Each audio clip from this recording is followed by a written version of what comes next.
Yo, sobrang haggard ko na. Kakatapos lang natin maggawa ng orders, pero di pa tayo tapos, meron pa.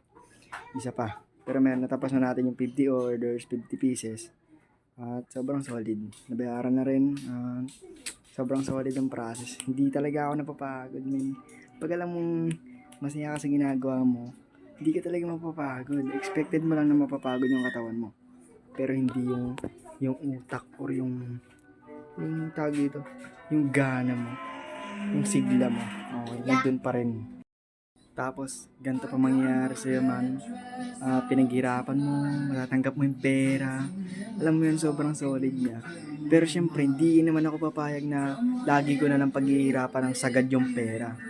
Magbibuild tayo ng ng foundation para mabawasan yung mga or paano ba? Paano ma-leverage natin yung na cash flow na siya, sagad na siya dumara, na cash flow na siya, alam mo yun, passive income na siya. Darating tayo dyan. Pero ngayon, syempre, kailangan natin mo ng mapag-aralan. Yun naman yung tinuro sa Rich Dad Poor Dad eh. Pag-aralan mo muna paano kumita ng pera. At ito lang guys, gusto ko lang share sa inyo na dumating na nga pala yung KCO na in-order natin. At tuwang-tuwa ako kanina pa. Gustong-gusto ko nang tapusin yung work ko kasi gustong-gusto ko nang kumain ng chocolate na KCO. At gusto ko na rin matikman yung ibang At yun lang guys, gusto ko lang sabihin sa inyo na kung gusto niyo ng KCO, available na to sa tindahan namin dito sa May Bane. Okay, sa harap ng tindahan ng sa court. Okay? Madalas hapon na yung nagbubukas hanggang gabi. Available to doon. Hindi ko alam kung magkano ipepresyo ni mama. Siya nang bahala sa kanya to eh. Pero bilang anak, manghingi muna ako ngayon.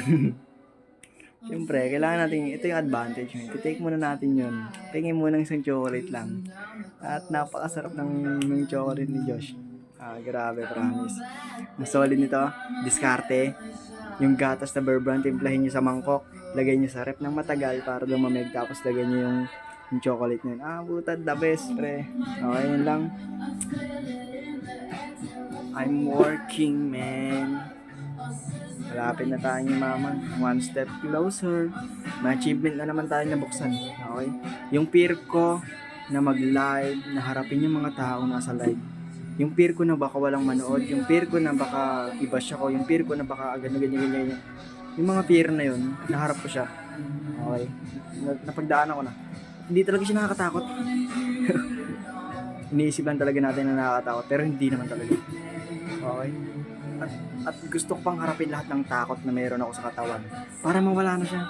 Para maabot ko na yung top. Okay? Yun lang guys. At muli kong sasabihin sa inyo na wag niyong bibitawan yung pangarap niyo. Yun lang. Maraming salamat.